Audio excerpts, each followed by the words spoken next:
Hollywood in your house. Hypocrisy's had in the clouds. Curating all kind of loud. Wrestling in front of the crowds. Paragon's holding it down. Anybody can get it. Come to us for your news and opinions. We got a voice. There is no choice. Wisdom voice in your house making wrestling noise. Moving fast, it's like cruiserweight action. Your house is a perfect distraction. Pop us in your ears when you in traction. Get this work with some wrestling action. Swallow. What's up, guys? What's cracking? Hollywood House in your house. We back. We ready to make a movie. I hope you guys are ready to make a movie. I hope you guys are with the shits, because we're with the shits. And we're ready to talk a little wrestling. That is right. We are back. You guys already know the vibes. Anytime we slide on through, we're here to give you that work when it comes to the professional wrestling business. And guys, we are indeed back. I am back, but I am not alone here on this Sunday house party edition of In Your House. We haven't got a chance to do this in a little bit. I've been hopping on here. I've been hopping on solo, and I've been really figuring out how to go live by myself. And that's great. That's a great thing that I'm learning to do. But now I got a chance to have my co-host back on here. He's been real busy doing his thing, and finally got a chance to bring him back on here. And that is, of course, Hypocrisy Jones. How's it going, brother, man? Yo, what is up out there, household? You see what I'm doing right now. Y'all can see it, because if you look and you can see it. I'm ready for this smoke sesh. I'm ready for this house party. Conda ain't got to do nothing solo no more. I got to catch my breath, but man, I'm ready. I know that's right, man. I definitely hear it too. I hear it too. You say you gotta get your breath. You really had to. No, I totally feel it, man. No, I'm glad to be back here on In Your House, because we definitely got a lot to talk about and a lot to discuss. And last time I was on here, I had Sam Knight on here. He was coming through, and we got a chance to have a little discussion. And that leads me to talk about what we're doing today, because we're going to have a discussion with hopefully many different people out there in the household. As we're going to get a little interactive here on the StreamYard, and we want to talk a little SmackDown. We want to go in depth about SmackDown and talk about that. I know you haven't had a chance to do your smoke sessions because of how busy you've been with everything that you're doing, acting and comedy and just out there working, man. But because of that, I wanted to talk SmackDown because I thought it was a good episode, but there's also many things that I want to discuss and break down from the last few SmackDowns, and just things that I've noticed. Yeah, there's so many things going on in the world of SmackDown. It's so crazy right now. Like, there's so many things going on in the world of WWE right now. And like you said, we are going to talk about that, but we are also going to be interactive with the household. We have some special guests coming on. We have some people coming to ask questions. If you have a question to talk about or to ask about wrestling, or you have an opinion about what's going on in this road to WrestleMania, you know, we're here for it. And actually, we have a pretty special guest right now who hopped on with us, just kind of out of the blue. That was very fast, very fast. Like, when he's fully ready, we'll bring him on. But it's a very special guest. Oh, okay, he's actually good. So if I don't like do this very special, he's gonna yell at me. He's already gonna yell at you, but you know. Oh yeah. So without further ado, we have Aloysius Jenkins Skipper the Third on the In Your House podcast. Oh, here he is. You did it wrong. It's Aloysius Skipper Jenkins the Third, and oh, isn't she beautiful? Isn't she beautiful? Look at her. Oh, I knew this was coming. Did you know? You want to know why you knew? Because I told you. I told you it was going to happen. I told you. Oh, yeah. Both. Okay. What are you doing? No. I was showing off. See, you gonna get yourself in trouble now. I know, but I couldn't sleep. And look. How'd you get in my room and take my belt? Give me my belt. Now look at you. What is? Now look at you. Kind of both are. Give me my belt. You know, Aloysius, we're No, gonna let you handle that, and then we're finish gonna your talk some more SmackDown. We'll holler at you in a little bit. Bye bye. Bye bye. Oh man, they gotta handle that, bro. Oh man, this is the randomness that you're gonna get on In Your House. Aloysius Skipper Jenkins III, and I have to talk about it. I cannot stand that man, but I have to do my due diligence as a wrestling media personality and congratulate the Infinite Man, Tim, on becoming the new Destination 6 World Heavyweight Champion. His manager, I don't care for the guy, but Tim, he is a hell of a wrestler, a hell of an athlete. And if there was anybody that was going to take that title off the forever champion, hey, Tim is a great pick. The Infinite Man, hey, Infinite forever, it goes hand in hand right there. Congratulations to Tim, new Destination 6 World Heavyweight Champion. Yo, shout out Infinite. Yeah, for sure.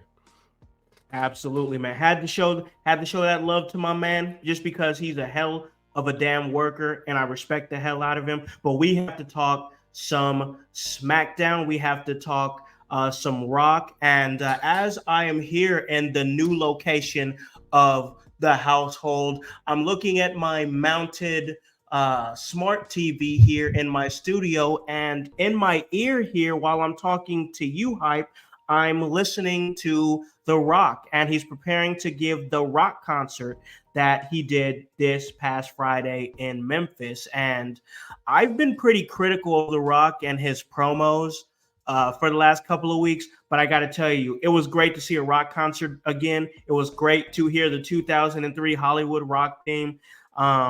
Being critical, I could be all that stuff. I can talk about how long he's being on promos, how redundant he's being on promos. But I got to tell you, I had to throw all that stuff out the window when I heard that theme and saw him do a Rock concert, bro.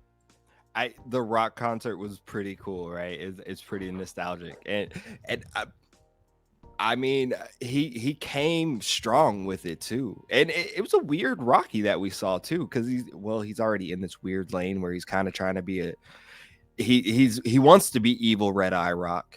But like kind of tweening it, kind of tweening it here. It was kind of interesting. I liked it. What were your highlights of this?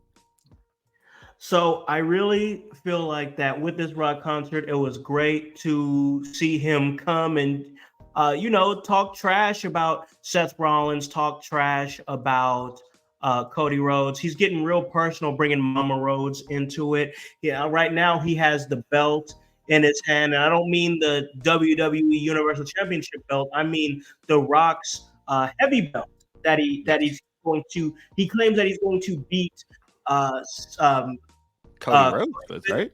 And give it to his mother. And I'm like, wow, this is the one big thing that sticks out to me. Once again, I could be critical about how long he's talking, blah blah blah, whatever. I've already done that, so I'd be being redundant. But what really sticks out to me is how quickly this is getting personal. And I'm like, it kind of has to, because we are only like 3 weeks out from WrestleMania. But I'm like, we're ramping it up quick because he's bringing Mama into it. So it's like, I dig it. I dig where he's going. Once again, I am feeling like that with this rivalry, it's going to be all, to me, it ultimately leads to Cody finishing his story. I feel like that Cody and Seth lose in night one, and it's just complete utter chaos, complete peril. The all is lost moment. You know what I'm saying? We have that cliffhanger from night one. All is lost. Cody's done. Cody's screwed.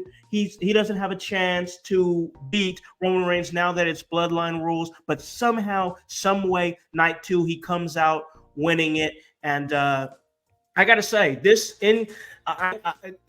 a very polarizing incarnation of Rock for me. I notice he's calling himself the final boss now. I do dig that, even though that's my dog Cassidy Keith up in Detroit, the Detroit, Michigan territory. He was the final boss first, but I dig this moniker for The Rock because he is the boss, and he is the one that's kind of running everything with being on the board with the TKO company. It makes sense. Like, once again, it's a polarizing iteration of The Rock, but polarizing doesn't mean I don't like it. Absolutely. It's different, and I think we're gonna see different shades of different here. I know you and the rest of the world, and like I ain't gonna call you names or nothing like that, but y'all are wanting Cody to finish this story, even though, like, chronologically it doesn't even make sense for him to finish this story yet. But that's not neither here nor there or whatever. But I mean, because there's other stories that need to be had. I want to give shout outs in the chat to Grunmeister on Twitch. Meister. He said, I don't know if I think they should lose night one. They win night one. Seth gets screwed by Damian Priest, but helps protect Cody from Bloodline to win the title. Austin Cohen says, acknowledge the tribal chief, which right there, bro. Acknowledge him, bro. Yes. Yo, we got other household members in the chat. Hey, Shout out it's my daughter. on House, yo. Tony Gonzalez, he says WWE is telling his storytelling is on fire, which I tend to agree with right now. They are hitting with all cylinders right now, bro. Yes, most definitely they are clicking with all cylinders, bro. And I could not agree more with my man OG Tony. And here's the thing, bro. Like, just because I'm a person where I kind of move off of logic. So just because I like something or enjoy something doesn't mean that I think logically it's gonna happen. If Roman won night 2 of WrestleMania, I'd be surprised, but I wouldn't be mad. That's the thing. I would not be mad. Like, I love Cody and everything, but if he didn't win night 2, I would not be mad. I'd be surprised. This is the same thing I told my son. I would be surprised. But the way everything's moving, especially if they win night 1, especially if they win or if the Bloodline wins night 1, my mindset as far as knowing how wrestling works is that, well, Cody's gonna have more to overcome. Like, they're stacking the deck against Cody. So for me, it feels like if they win night 1, them being the Bloodline, that Cody has got to get set up to win night 2, because it's that all is lost moment. The entire deck is going to be stacked against him, and it's going to feel a little flat if it's Bloodline rules and then he still loses because of Bloodline rules. That just feels flat to me. Maybe. I don't know.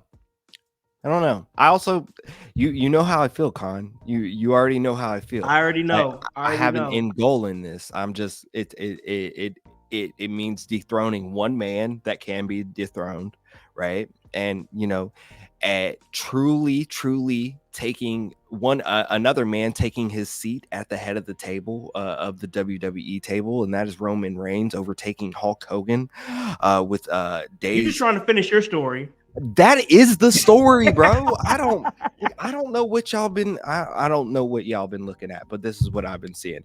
Austin Cohen says he wants Cody to lose and turn heel and beat Seth at SummerSlam, which I wouldn't be mad at.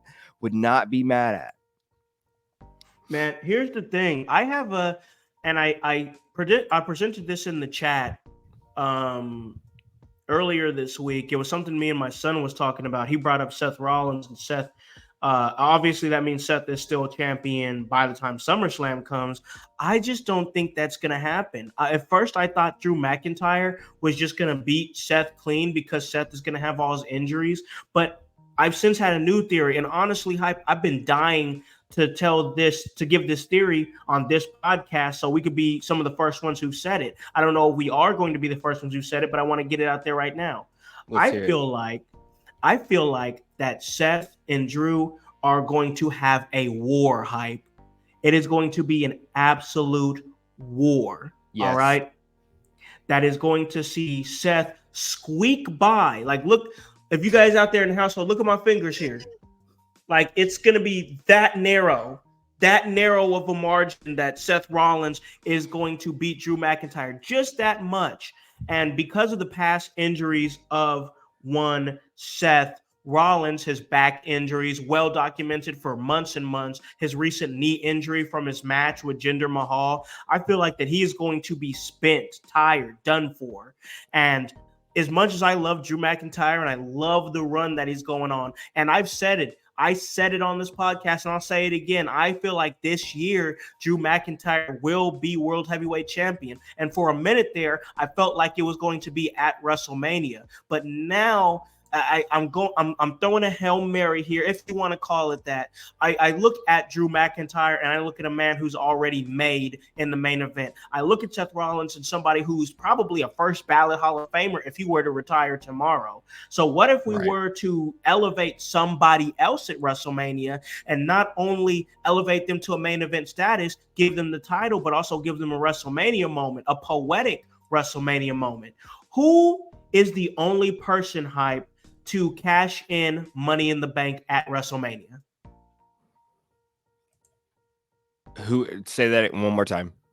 The one person who's ever successfully cashed in Money in the Bank at WrestleMania. The biggest heist of the century, Seth Rollins, right? Rollins, yeah. All right. Well, what if he beats Drew McIntyre and is beaten down from the match, beaten down from his past injuries? All of a sudden, the Judgment Day's theme plays at the end of that match. Out comes Damian Priest, ready to finally cash in his Money in the Bank. And maybe Seth gives him a little bit of a back and forth just to keep Seth looking strong. But ultimately, south of heaven, 1, 2, 3, you have Damian Priest, the new World Heavyweight Champion. You gave him a WrestleMania moment. It's poetic because the only person to have ever cashed in Money in the Bank at WrestleMania gets cashed in on him, on himself at WrestleMania. It's a big opportunity for them to take Damian Priest to that next upper echelon and become a main eventer. I can absolutely see that. I can absolutely see that. I could see a CM Punk getting thrown into this story somehow. To distract Drew, to lead on to whatever they're going to lead on to, because I don't think those two individuals necessarily need a championship in order to feud. I'd like to see them feud without a championship. So if that's where we're headed after WrestleMania, Drew and CM Punk, maybe. I would love that, especially the poetic justice of Damian cashing in on a barely miraculously victorious Seth Rollins at WrestleMania. That would be absolutely chef's kiss. Yeah. I agree with Meister says he wants to see him stealing it from Drew. So yeah, he definitely agrees there too. Yeah, man. I just feel like that Drew being there is the victory. I like he was our champion during the pandemic era and did a great job. I love Drew McIntyre. I really do. I think he does a great job. He's doing a great job. Everybody knows it was supposed to be Seth Rollins versus CM Punk at this year's WrestleMania. And Drew McIntyre, we don't really know where he would have fit in had that injury not happened. But I got to say, that man slid right in when opportunity presented itself, and he has been eaten up lately, bro. So absolutely. I do think he will be World Heavyweight Champion, but just not at WrestleMania.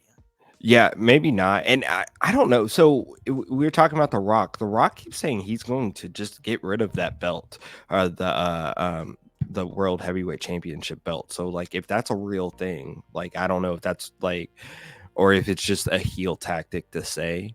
Yeah.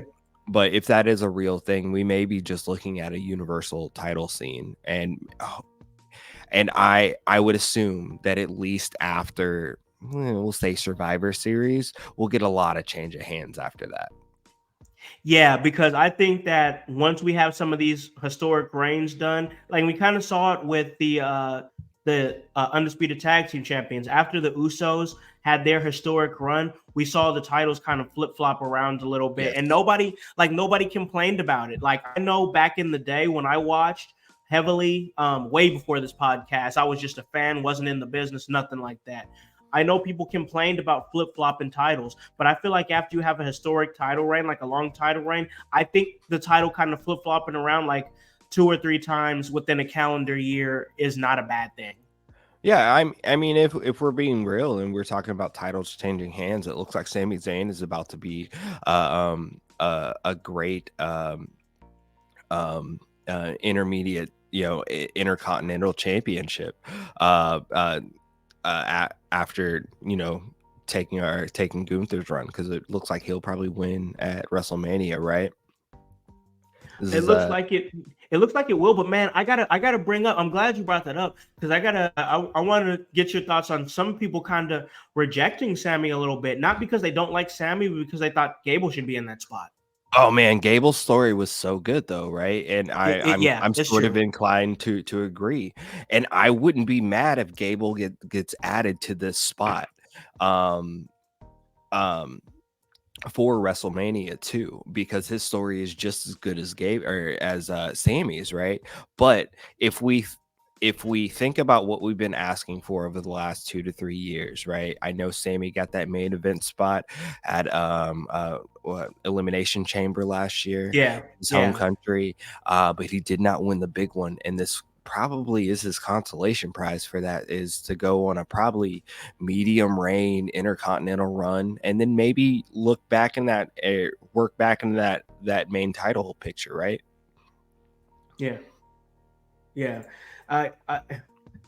And Grandmaster says he's on the side that he was heartbroken to see Gable lose, but he doesn't hate Sammy over it either. And I agree with that, man. I would even like is Gable, because I know we just heard on this past week's SmackDown they're gonna have a triple threat match for the United States Championship. Randy Orton, Kevin Owens going up, and they're gonna be going up against Logan Paul for that United States Championship. Would throwing Gable in the mix for the IC title be too much, or do we want Gable to have his moment a little bit later on in the year? Because I do feel like that Gable's going to sniff up on that IC title at some point. Oh, I think Gable's time is coming. But I don't know if Gable's time is coming as a babyface, if that makes sense, right? I feel like this is going to be the arc for Gable, is that he may fail a few times and fail in the eyes of his daughter. That's the story that's being told right now. And then maybe his whole world crumbles from there, but he builds back from that. But builds back as a heel, uses all that pain, uses it for revenge or something like that. I don't know. That seems like a WWE sort of thing to do with a guy like Gable in his spot. I wouldn't want to change his character, but like that's what I would assume that is going to happen. A lot of different options that you can go with Chad Gable. I do, and like because like we're in that time now, bro, where like we're only looking at the small picture here because we're 3 weeks away from WrestleMania, and because we're only looking towards WrestleMania, we're not looking at the things past WrestleMania. Like I know that last year they really did a great job of making Backlash a pretty big deal, and then we have Money in the Bank that's gonna be this summer. And then SummerSlam, and there's more. So like, I totally understand like getting tunnel vision and only seeing the one destination that is WrestleMania, but they still have to be able to tell stories past WrestleMania as well. Absolutely. Gunmaster says, "Oh, we're getting Gable as IC champ. I don't know what kind of path we could see for him to get there, but that's kind of what we were just talking about. Right. I think me and Hype both kind of see it, but they might have to kind of tweak some things to get him there. Yeah, I think that's what's going to ultimately end up happening. I don't know if maybe they see Gable as the ultimate baby face, because sometimes to be the ultimate baby face, man, you got to be able to be the face of the company, and I don't know if they see Gable as that guy. And that's not to knock him or anything else like that. There's just a lot of guys in front of him that would probably fill up that role slightly better than him in my eyes. Hey, I want to invite everybody that's listening out there. We sent the link out. If you'd like to hop on with us on this podcast, feel free to jump on. Question, if you have a question, we'll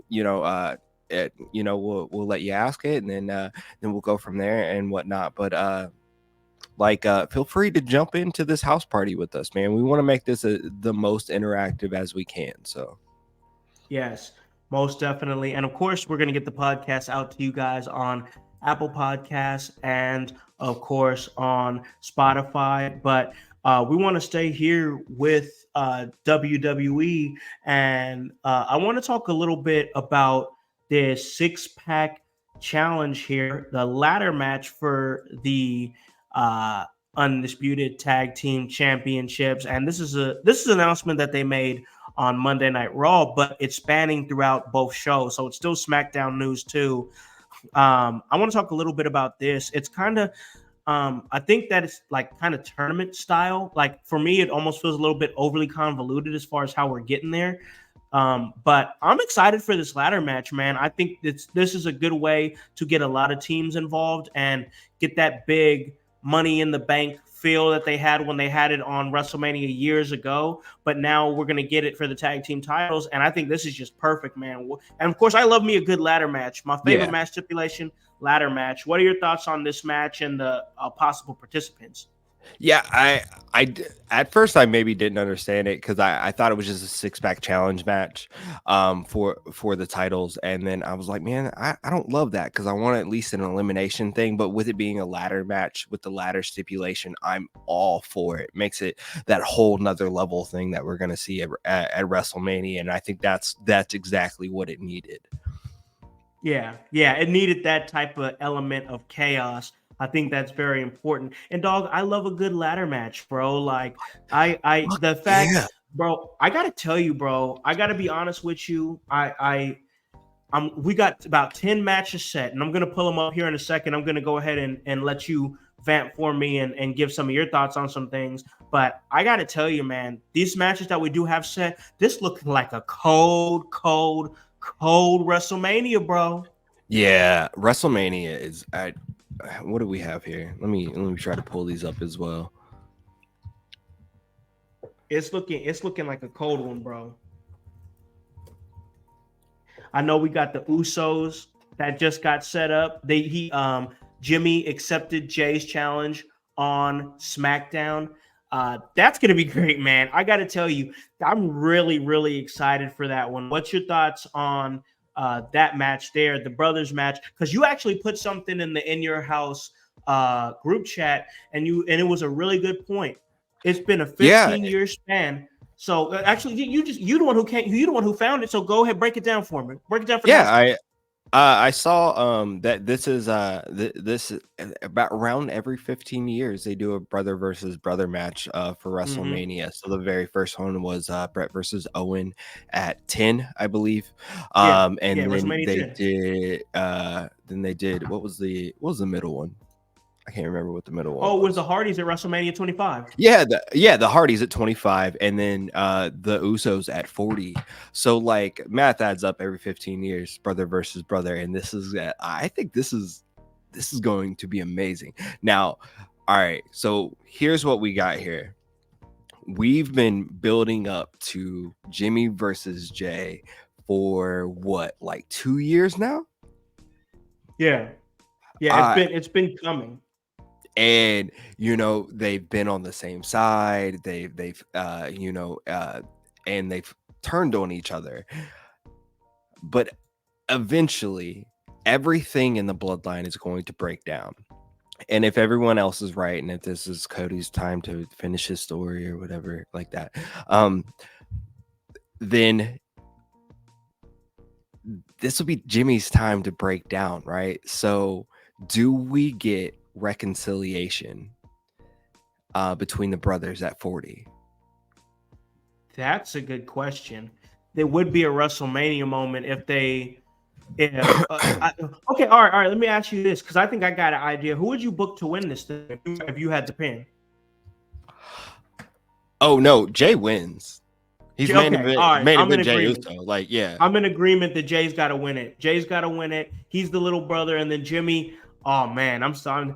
Jimmy finally acknowledges Jay. I like that. Oh, that's good. That's good. Oh man, what if they make this an I Quit? Ooh, or instead of an I Quit, we flip it from an I Quit to an I acknowledge you. That's fire. That's hot fire right there. Yeah, I don't. Oh shit. No more. No, I don't want an I Quit match. I want an I acknowledge you match. That's cold as hell right there. I like that a lot. Somebody need a job. Pitch that to WWE for real. And tell them I sent you. Like, please.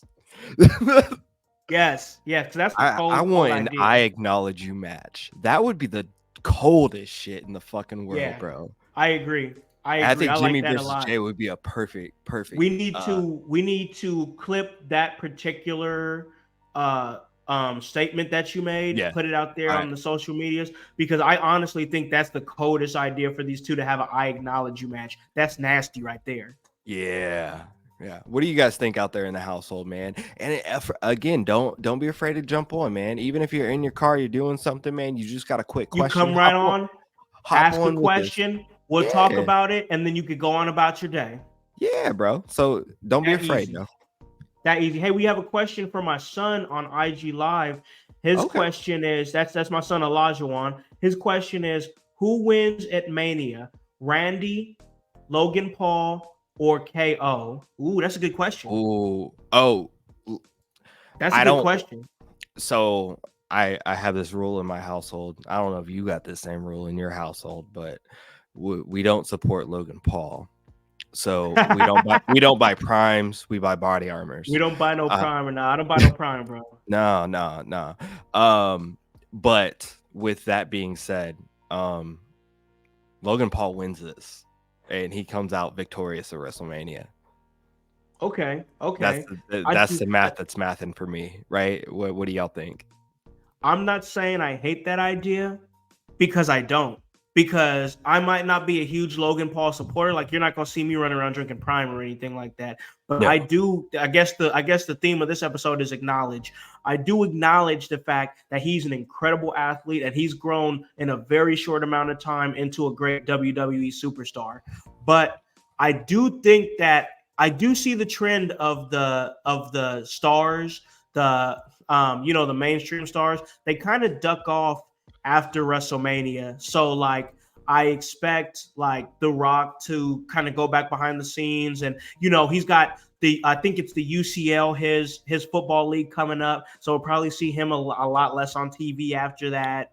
I And think then yes, but there is speculation that he will be reoccurring after this WrestleMania, and I think that'll be necessary. Probably. who, Rock? Yeah. I think that I think I would listen. I would love to see him stay. I would love to see him stay. I would. I truly would. Like, and that's what I was leading up to, OG. I think that Kevin Owens is going to come out winning this one. I just don't see Randy Orton winning it. I also don't see Randy Orton taking the pin. I don't see Randy Orton being the US champion. I think after Mania, we kind of float him back maybe into that main event. Randy Orton, he still talks, looks, and wrestles like he's a main event guy. So I think that we got to get the most out of main event Randy as we possibly can. I do think Kevin Owens could carry that US championship again. He's been a US champion in the past. I think that he can do it again. I do think that KO comes out of this match the winner, just for the fact that I feel like maybe Logan Paul will be on TV a little bit less and can't really carry that title the way he used to. You want to make this interesting? What do you think? What do you got? So you got KO? Yes. And I have Logan Paul. Yeah. So let's say if KO wins, I have to drink a prime. Okay. If Logan Paul wins, you have to drink a prime. Oh, okay. Oh man. If Randy wins, we both do. Oh, you know what, bro? You know what? You got a damn deal. All right. You got a deal. I will drink. If Logan Paul wins, I will drink a prime. I'm here for that. I am here for that type of competitive spirit. I'm down. Yes, let's do that. I like this. Yeah, I that's what's up. So you hear it first out at our household. If Logan Paul wins, my man Con Man has to drink a prime. If KO wins, I do. And I'm not a prime household, man. I drink body armor. I swear I got one around here somewhere. But if Randy Orton wins, we both do. So that's good. I like that, man. Hey. So what we can do is, I do believe that you will be in the household for WrestleMania night 1. Okay. If they do this match on night 1, we can do it at the party. and we can have somebody video it, and we will put it on our social medias for the household to check out. Yeah, let's do that. Okay, let's plan to do that. I like that. That's good. That's good stuff. Yes. All right, man. Yeah, we're having a really great episode here at In Your House. Me and my man Hype back together, reunited, and it feels so good. It's great. We're discussing some awesome stuff here. WrestleMania is looking to be an absolute banger, man. So let's get back to a little tag team wrestling. I want to get back to that six-pack challenge, man. Do you have any favorites to come out of that match winning? Do you have the Judgment Day retaining? Or there's a lot of what I've talked about on this show in the past couple of weeks. There's been a lot of emphasis on tag team wrestling for the last few weeks. Do you think there's any team that can surprise us and actually take those titles and become the new champs? I think Judgment Day comes out of this. You think so? Okay. Yeah, I don't have a strong feeling as to why any other, like, I know they're trying to push New Catch Republic, but I mean, if they just want, what's the word when you just kind of hold a title for a second, for a next bigger champ to take kind on of the title? Transitional. Yeah. I hope that they're not, like, I wouldn't want to see just a transitional champion out of them. I don't think they're primed and ready, but I think they are trying to prime them, as well as I think they're trying to get behind DIY, or a Regeneration X, if you will. Regeneration X, yeah. Yeah. But right now, strong pick, Judgment Day. Who we got? Creed Brothers from Austin. Creed Brothers is a good pick. I like the Creed Brothers. And Miz from Tony Gonzalez, which I like that pick too. That's a good pick too. If it's not Judgment Day, they would be my pick. And honestly, Truth and Miz, I think deserve some tag team gold together, even if they haven't been back together for a while. Oh, I agree. Because if it's not, I only had two picks because I feel like my thought process is Judgment that Judgment Day is losing.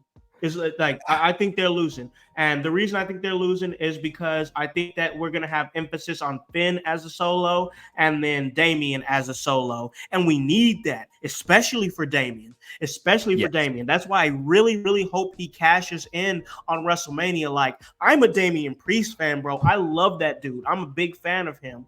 Like, I'm watching him. Who's to say Damian Priest? Okay, let's say that New Catch Republic wins this six-pack ladder match for the champion. Who's to say Damian wouldn't cash in his briefcase so that they can regain their tag team titles back and be one of the first people to actually do that? Oh, I hear you, but I don't want that for Damian, bro. I want him to be champion. I love Damian Priest. I think we're pushing this dissension and this breakup of Damian specifically from Judgment Day because we want to see him as a face run, but I don't know if that's the best run for him to do that. It may add a better character dynamic for him to be ultimate sacrifice. Let me do this for my team, my squad, right? Yeah. It's not to say that he couldn't get a title run down the line, but God, it's just him doing it at WrestleMania just feels perfect. I don't know. I just think maybe if he does that, they win, and then there's more dissension later. They end up kicking Damian out, right? That just adds that level of, man, we should really get behind Damian. We should really be striving for this guy, and then that pushes him into a good, strong singles title run. Maybe against the likes of a Finn, where he defeats Finn or something like that. I gotta tell you, I'm ready for the Finn. I'm ready for the Finn Balor Damian Priest feud as well. I will say that it could have the world title if he cashes in, because what they can do is alternatively, what they could do is they could just go ahead and have Damian Priest cash in at WrestleMania, become the world heavyweight champion, cashing in on Seth Rollins, and then everybody's talking about Damian. He's the guy. Everybody loves him. He's the world champion. Blah blah blah. But what have we seen in the past in Finn Balor's character? Finn Balor's character has developed into somebody who's very jealous and vindictive. Yes. And things of that nature. So what if we just see this slow build, maybe up until SummerSlam, of Finn Balor just fuming in the background, kind of what they've done with Dakota Kai and Io Sky, where they've told stories with their facial expressions. If you pay attention to the Io Sky and Bailey video packages, you can see that even last year, Io Sky was making facial expressions towards Bailey like, bitch. You know what I'm saying? Like, what if they did something like that with Finn, where it's like, oh, I'm tired of this fucking guy, blah, blah, blah. And then it just leads up to him finally snapping and turning on Damian. I think that's the natural progression, right? I mean, you and I are big storytellers of, all right, where's this story going to go? It's not where's this match going to go, or like what kind of title reign is he going to have, or anything. With this. What kind of story is they going to tell us?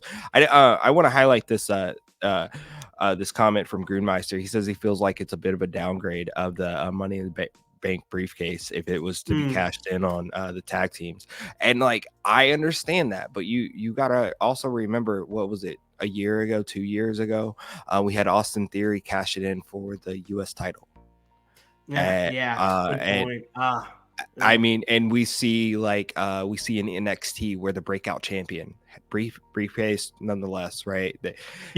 They can cash in on for any title. We've seen that get cashed in for, I believe, the tag team titles as well as the NXT title, but also the North American title. So I think the idea of like that moving in different directions, not always being a push for the world title scene, or not always being used as a catalyst for the story of the world title scene, to mix that up a little bit, is there's not a lot of bad in that, right? That because it can when you break it down like that, like I'm sorry to interrupt, because no, you're fine.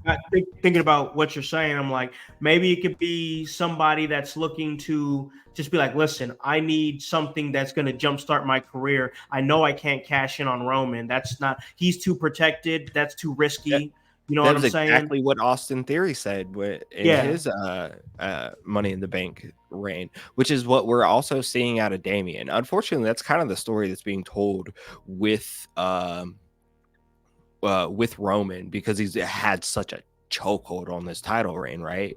That like, even if you have the ultimate opportunity to take it away from him, you don't have. You got to be smart about it, right? Yeah.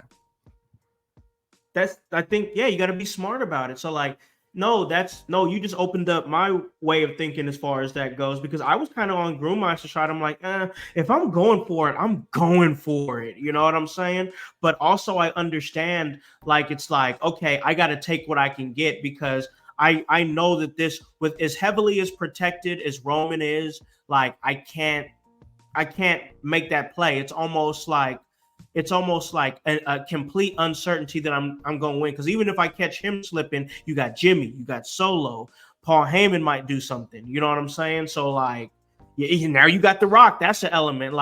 There is totally, and I want to talk about this. Like, we want to talk about like hierarchies and kingdoms. Look at what we're having here with the WWE, where it's just like a land of many kingdoms. You know what I'm saying? Where you have the hierarchy, the highest of hierarchies with the bloodline, and they're running everything. Got the main title, they run the company. The Samoans are just taking over. But then you have the Judgment Day, who's got their territory that they can stake claim to. You know what I'm saying? Then you have other teams like the Alpha Academy, like, hey, we're down here, but we good down here. You know what I'm saying? And look at Pride or Final, was it Final Testament? Or the Final Testament, exactly. Yeah, these are groups that different kingdoms. They're all being groomed to be that next definitive stable, and I think that's what WWE has been looking at for a while, especially in this Paul Levesque Triple H reign of creative control. Right, is that they use these factions, which as they should, man. Japan's been doing this for forever.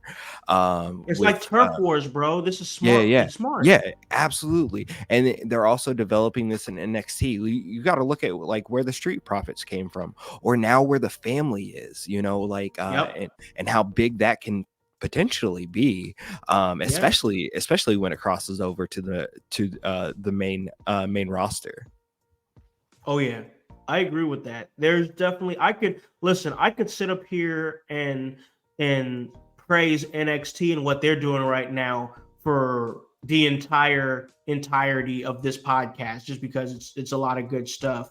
But I gotta tell you, man, this turf wars that we're having, it's really good, and we're leading into a really good WrestleMania. I mean, we talk about stables and everything. Stables are not just good to have stable wars against each other, but look what we're seeing with how a stable like Damage Control is affecting Bailey's push, and how Bailey is becoming a bigger star from having the numbers against her. The biggest thing about Bailey is that it's kind of like when Jey Uso went to Monday Night Raw. You know what I'm saying? And you've pissed off so many people that like you're standing on your own, and you have to have your own back in a locker room full of stables that are watching each other's backs. You know what I'm saying? That's Yes. not really a situation that you want to be in. You No. want to try to find people that you can align yourself with, that you can trust, because that's what everybody else is doing. It's like you don't want. It's like being in prison, bro. You don't want to be on your own. You know what I'm saying? You don't want to No, be by no, no. yourself. Yeah, yeah. You You want know to at least have a couple people with you that have your back or something like that, man. Like you cannot be out Yep. there in the wild by yourself like that. Exactly. And that's what we're seeing with Bailey, and that dynamic that she's having with Damage Control, where Damage Control is going to take her out every time. And Bianca Belair is like, I ain't messing with it. I am not messing with it. But of course, Right. we have Naomi, who has not been there and is not seen. This was just great storytelling, the way they tied Naomi into this. And I hear you people out there on the internet, oh well, Naomi just went to WWE, and now she's jobbing to Tiffany Stratton on SmackDown. No, man, if she was a big star on TNA, why? No, look at the bigger picture, y'all. They are leading to more for Naomi. Yes, she's putting Tiffany Stratton over because Tiffany Stratton needs to start gaining victories, guys. Tiffany Stratton is going to go to the top very, very quick, and they need to protect Tiffany Stratton. But Naomi can take these losses because Naomi is telling a bigger story, getting involved in Bailey's stuff. Please stop saying that Naomi is a jobber, because she's not. You're just seeing it No. from a small scope. She is building to something. She is just helping other talent along the way while she's building to what she's building to. So I just had to get that out. I had to. We're gonna see how Naomi has Bailey's back in this, and I mean Bailey's gonna Bailey. I don't think this Bailey face turn is going to be a true face turn. Bailey's always going to be herself, right? Or at least this version of her that she has been. Yeah. Whether she kind of tweens in this or whatnot, like I don't think that she will truly have Naomi's back the way Naomi has had Bailey's back in this. And we see that like Grimmeister says that they need 2 more people, which I think those 2 people will probably be looking like Bianca maybe, and maybe Jade come to Bailey's aid somehow. At least that's what it's looking like to me. But I think she's gonna have help, and she's gonna have backup, and she's gonna find allies and people that she didn't really realize she had allies in. Yeah.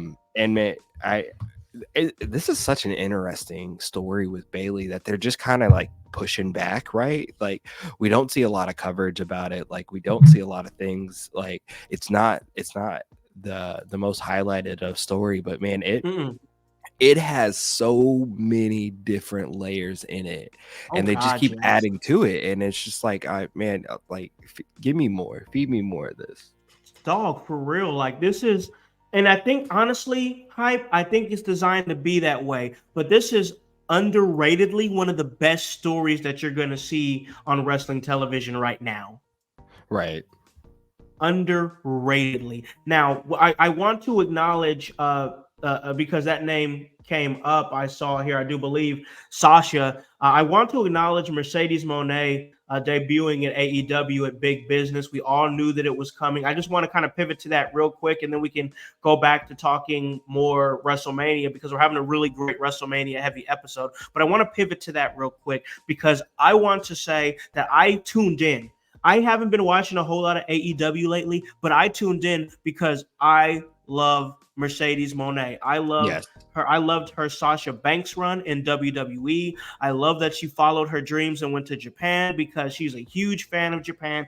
I am a fan of Sasha Banks's journey on her own. As somebody who can relate to somebody who came up in the Midwest and didn't have many friends and just had to sit up there and watch wrestling. And she watched a lot of Eddie Guerrero. I watched Eddie Guerrero too because I watched a lot of WCW. She's a little bit, I think, a little younger than me. And then to see that Midwest kid, Boston kid, I'm sorry. She came up in the Midwest, but she later moved to Boston. To see that kid become not only a great wrestler in the WWE and have everything. And I don't feel like she got everything that she should have gotten in the WWE. And I think she feels that way too. And that's why she left. And then she went and, they left the way they left and then left a sour taste in a lot of fans' mouth. And there's still a lot of people that just cannot stand Mercedes Moné. It's weird hate to me. But she's gone to Japan and done that. Now she's in AEW. And honestly, I'm excited to see her run and what she's going to do. I'm in the air that I would have loved to see her go back to the WWE. I'm just being honest. I would have loved to see her go back to the WWE, but I was even talking to my son about this, and she says even herself, she plans to go back. But honestly, and I know it's kind of like we're not supposed to say this, blah, blah, blah, or she's not supposed to say this, but I feel like AEW is just a stepping stone for her to go back to WWE because we saw Shawn Spears go back. And one thing that I noticed about that is that he didn't go back as Ty Dillinger. He went back as Shawn Spears. Yes. I think that Mercedes Moné wants to have a great run at AEW, finish out her contract there, and then I think she wants to go to WWE as Mercedes Moné. Ooh, that would be interesting. I don't know if that'll be truly what happens. In the world of WWE, maybe she'll gain more rights to the name Sasha Banks or something like that. But I think she'll always be Sasha Banks in WWE. It would highly surprise me if her. It doesn't really surprise me in Shawn Spears. Well, the Perfect 10 didn't really do anything. Like, respectfully, he owned, and being Ty Dillinger was kind of like, he owned that 10 character. He really did. I really believe he owned that 10 character. But honestly, bro, I think that Shawn Spears, going back as Shawn Spears, is great for him and his career. Right. I think so too. Austin Cohen also agrees that he doesn't think that she can come back as anything other than Sasha.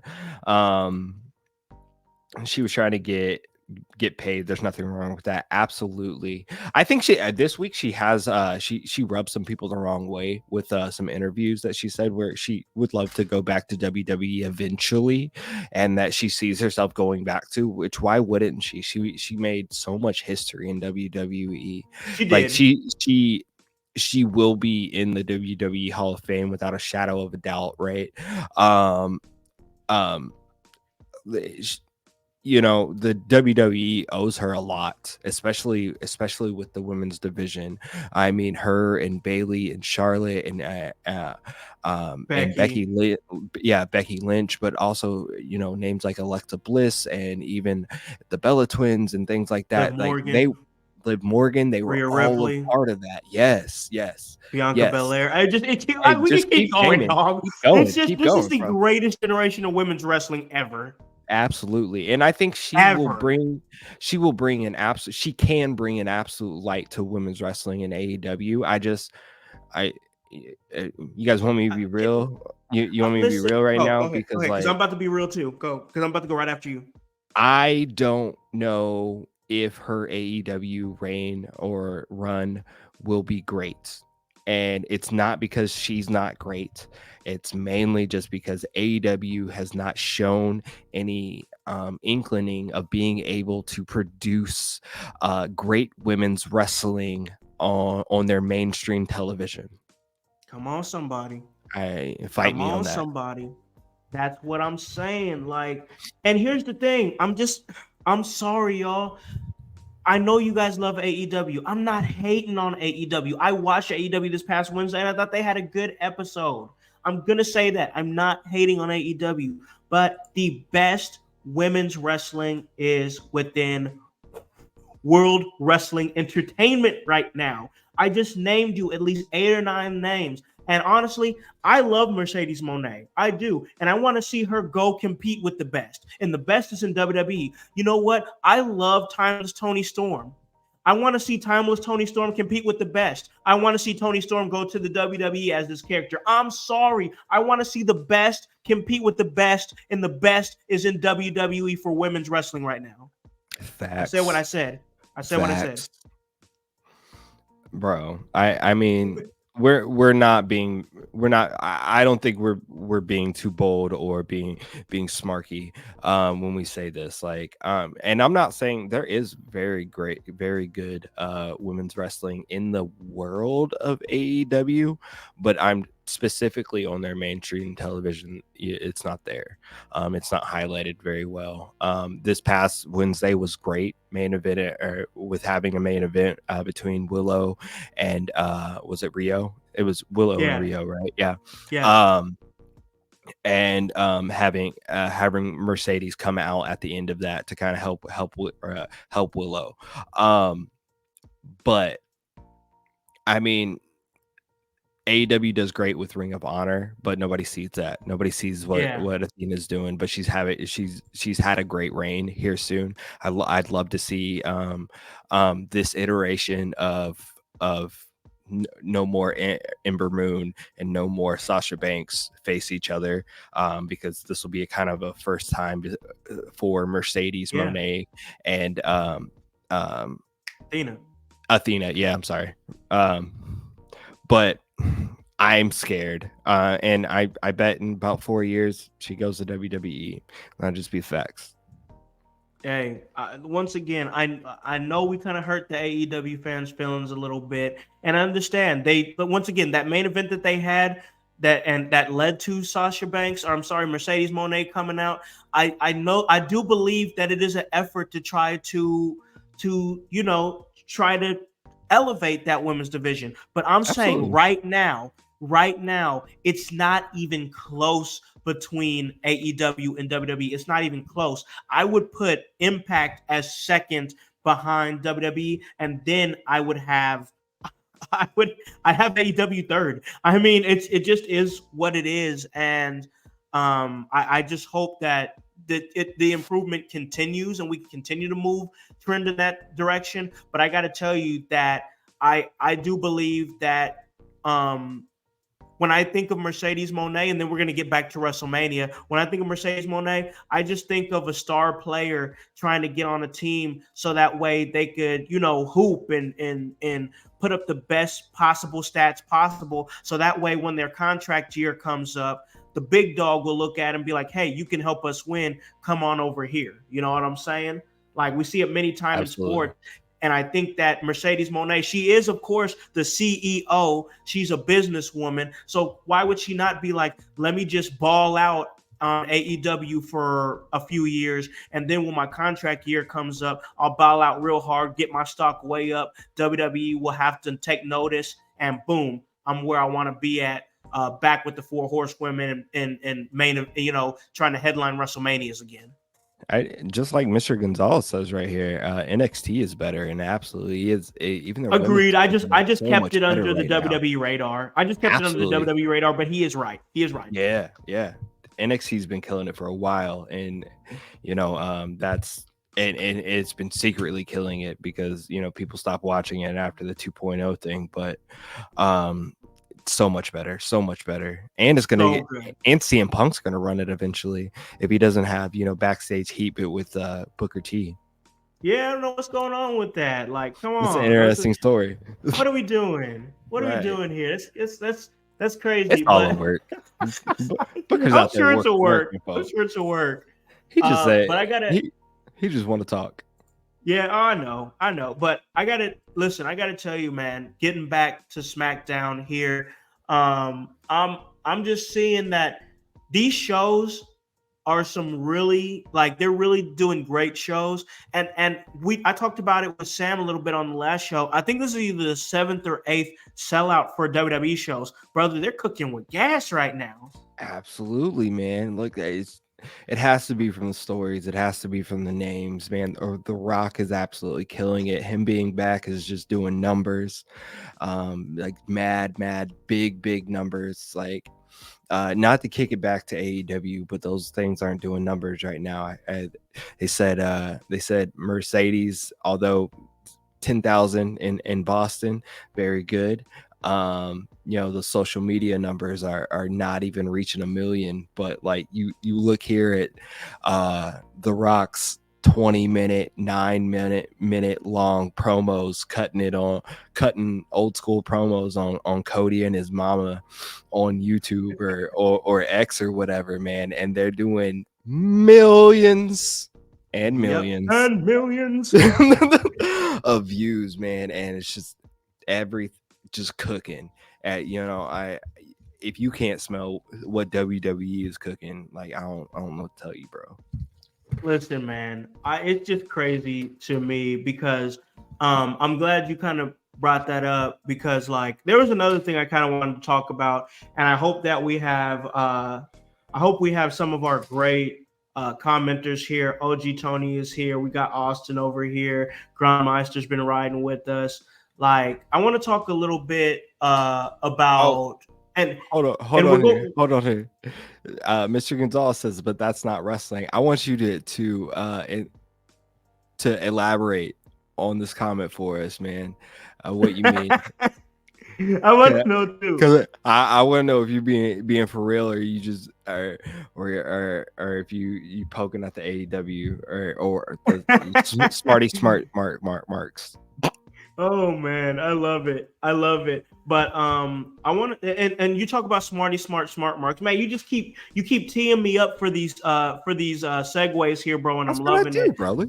I want to talk a little bit about these social media tribalistic outrage accounts, because Bully Ray actually responded to an outrage account this past weekend. I don't know if you saw it, but I don't even want to say. I honestly don't want to say the handle because like that's what they do. They say outrageous shit to get attention, and they end up with thousands and thousands of followers, and even get guys like Bully Ray to come and debate with them. But what do you think about these outrage accounts, man? Like, do you like to just watch the chaos? Or I know for me, I just sit up there and be like, ugh, like you're really just having all these, and like it's one thing if you honestly feel that way, but I think some of them just kind of use whole lot of hyperbole just to get people pissed off and talking.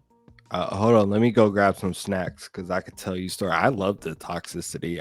You've met me, man. My name is Hypocrisy Jones for a reason, man. Because like I ain't telling you why, but like I love the toxicity, man. I'm a child of Usher and Kanye, bro. So like feed it to me, give me more, But like I'll feed for this. I don't love that it's happening. I think it's craziness, but man, give me some popcorn and a drink, man, and I will scroll, screenshot.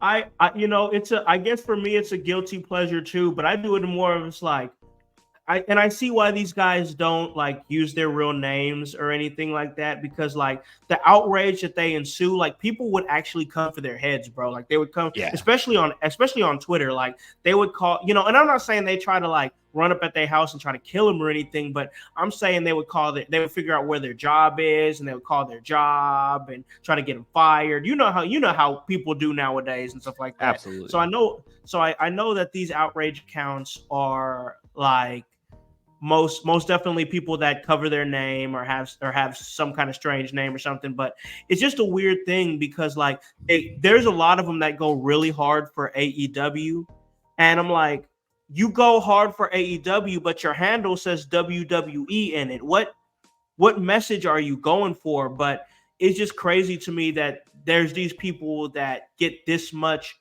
like, they kick up this much dust that they get thousands of people to follow them for their outrageous things that they say, and sometimes even wrestlers respond, you know. Absolutely, absolutely. I mean, that that's the intent, man. Everybody wants to get their follows up, and that's how you do it sometimes is by poking the bear and by, just as Mr. Gonzalez was doing here, and we do sometimes, man. Sometimes you gotta poke the bear, man. Have a little fun. But sometimes wrestlers take things too serious too. Oh, they do, most definitely. Wrestlers, trust me, I've seen it, and it's because they take what they do so seriously. And I think that from a fan's perspective, like, they don't look at it the way a wrestler sees it because they look at it as this hobby. You know what I'm saying? Like, a fan looks at it as a hobby. It's something that they do to, maybe harken back to their childhood, or maybe try to escape their reality, things of that Right. nature. And those are all okay things to do, but wrestlers think about it differently. Like, yeah, they did it because they loved it as a child, but also now a lot of these wrestlers do it because that's what's putting food on the table. You know what I'm saying? And a lot of them Absolutely. take their art very seriously, so it's like that weird mix of, okay, I am the artist and you are the spectator, and you have this take on my art when you've never held the canvas or the brush, so it's a weird relationship between those two. But I just wanted to bring that up real quick, just because it's seeing these outrage accounts. It's always an interesting thing in wrestling, kind of like podcasters. Like, Absolutely. podcasters aren't always, we're not always smiled at fondly by people in the business, but we do it anyway. No. So it's just this weird thing that I wanted to bring up and talk about. But one thing that we didn't talk about is another match that was set up at WrestleMania 40, and that's LA Knight now going up against Yeah. AJ Styles. Yeah, and I didn't want to not talk Yeah. about that one, but yeah, I didn't want to not talk about that one because I think that's going to be another one of those sleeper matches that's going to be really damn good. What's your thoughts on what we can see from LA Knight and AJ Styles at Mania? Yeah, they're gonna beat the shit out of each other. Like, I Oh don't yeah. know why I have this feeling, but they're going, like, they are going to beat the shit out of each other, and it's more than an oh yeah, it's oh yeah. Like, they are going to absolutely demolish each other, and like, it's like I feel like you are right. They both got something to prove, and they're gonna prove it at WrestleMania this year. AJ Styles is gonna prove that he ain't dead yet, and LA Knight is just gonna keep on proving to people why. That his meteoric rise has been so hot and fast and rising, man. I think, man, that's going to be a good match. So it happens in wrestling all the time. It all the time, and we're starting to see that effect now. LA, at least I'm seeing. You still there with us? I'm here.